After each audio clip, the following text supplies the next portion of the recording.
one thing. One thing that you say, hey, I need to go check on this. I need to update something. I need to make a checklist. I need to tell my family my issues, whatever it might be. We're hoping that you're able to take that as a part of this. I will say this from the perspective, just thinking about like the charitable donations, the stock, you can, benefit your taxes, all the things that Connie was talking about. The biggest thing I would just ask you to do, and it's not a challenge or anything like that, but I know that if I'm going to stand up here and say, hey, don't forget the federation, don't forget the foundation, I'd be kind of hypocritical if I didn't say I'm going to do it myself. And just so you know, I placed a call. When we said we were going to do this, I immediately placed a call because I've been putting it off and putting it off. I'd already donated my church. My kids are taken care of.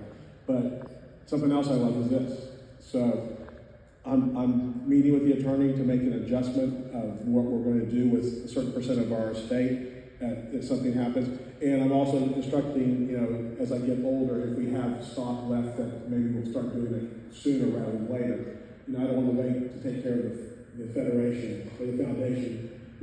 God willing, I can live another, 20, 30 years. But I've also had a health scare where I wasn't going to make it out of it. So 2 years ago, that made me think a lot differently.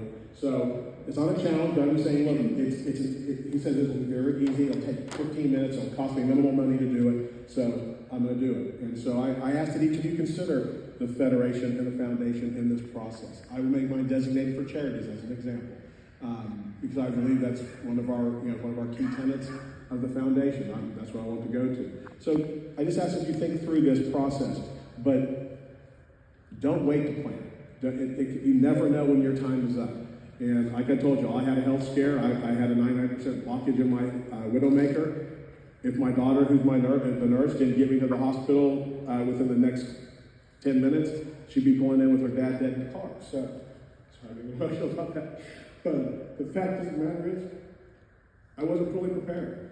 There's one thing I forgot in my pension. I forgot when I turned 55 that I needed to give 100% joint survivor to my wife. I was at 50%, and that's what would have happened. So I would cost my wife money if I didn't make it.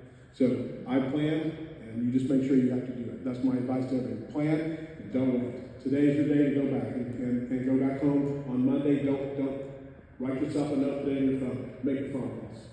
I urge you.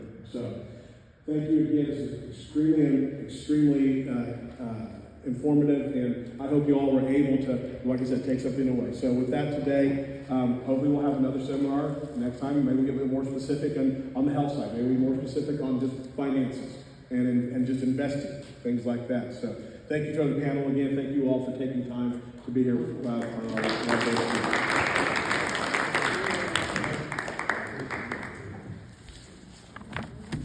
If you have these forms you would like to fill out, optional, let us know what you'd like to see as future events.